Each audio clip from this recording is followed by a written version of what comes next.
Akashvani 102.7 Manjeri FM മലയാളത്തിന്റെ ഹൃദയതാളം. സുഭാഷിതം തയ്യാറാക്കി അവതരിപ്പിക്കുന്നത് രമണി ചേലാട്ട്.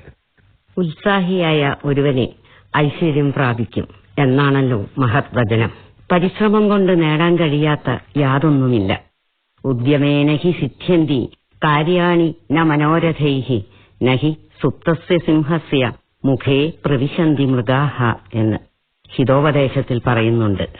അതായത് ഉറങ്ങിക്കിടക്കുന്ന സിംഹത്തിന്റെ വായിലേക്ക് ഇര വന്നു കയറാറില്ല. കാര്യങ്ങൾ ഉദ്യമം കൊണ്ടേ സാധിക്കൂ.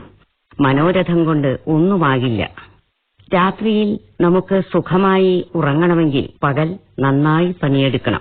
ഋതുക്കളിൽ വർഷക്കാലം സുഖമായി ജീവിക്കണമെങ്കിൽ മറ്റ് ഋതുക്കളിൽ നാം അധ്വാനിച്ചിരിക്കണം. അതുപോലെ വൃദ്ധാവസ്ഥയിൽ പരാശ്രയമില്ലാതെ ക്ഷേമത്തോടെ കഴിയണമെങ്കിൽ വേണ്ടതെല്ലാം ബാല്യകൗമാര യൗവനത്തിൽ ചെയ്തിരിക്കണം.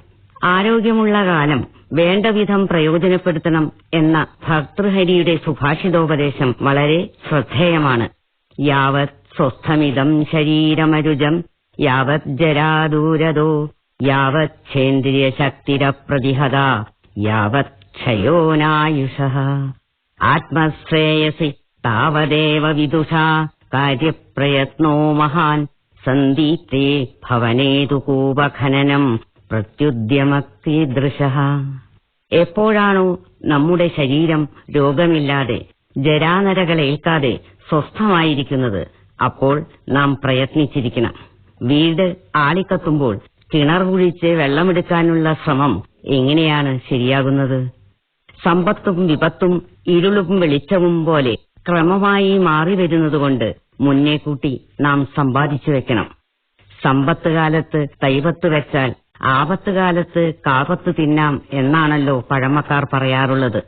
മഹാന്മാരുടെ ചരിത്രം പരിശോധിച്ചാൽ ഒട്ടനവധി കഠിന പ്രയത്നങ്ങളിലൂടെയാണ് അവർ നമുക്ക് മാർഗദർശികളാകും വിധം ജീവിത വിജയം കണ്ടിരിക്കുന്നത്. മഹാത്മാഗാന്ധി തുടങ്ങിയ ചരിത്ര പുരുഷന്മാരുടെ അശ്രാന്ത പരിശ്രമം കൊണ്ടാണല്ലോ ഭാരത ജനത ഇന്ന് സ്വതന്ത്രരായി ജീവിക്കുന്നത്.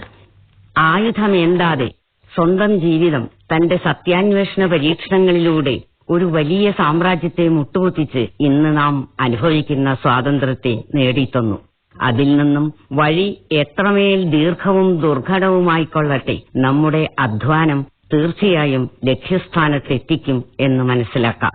നാം ഓരോരുത്തരും അലസരാകാതെ ഉത്സാഹികളായി ഊർജ്ജസ്വലരായി ഉയരങ്ങൾ കീഴടക്കാൻ ശ്രമിക്കണം. പരിശ്രമം ചെയ്യുകിലെന്തിനേയും വശത്തിലാക്കാൻ കഴിവുള്ളവണ്ണം ദീർഘങ്ങളാം കൈകളെ നൽകിയത്രേ മനുഷ്യനെ പാരിലയച്ചതീശൻ. നമുക്ക് കിട്ടിയ സൗഭാഗ്യങ്ങളെ നാം ഒരിക്കലും പാഴാക്കിക്കളയരുത്. ഈശ്വരൻ തരുമെന്ന് കരുതി നാം നിഷ്ക്രിയരാകരുത്. പരിശ്രമശാലിയായ ഒരുവന് മാത്രമേ വിജയം കീഴടക്കാനാകൂ എന്ന് ഓർത്തിരിക്കുക. ശുഭദിനം ആശംസിച്ചുകൊള്ളുന്നു. രമണി ചേലാട്ട് തയ്യാറാക്കി അവതരിപ്പിച്ച സുഭാഷിതമാണ് ഇതുവരെ നിങ്ങൾ കേട്ടത്. അവരുടെ ഫോൺ നമ്പർ 9947545221.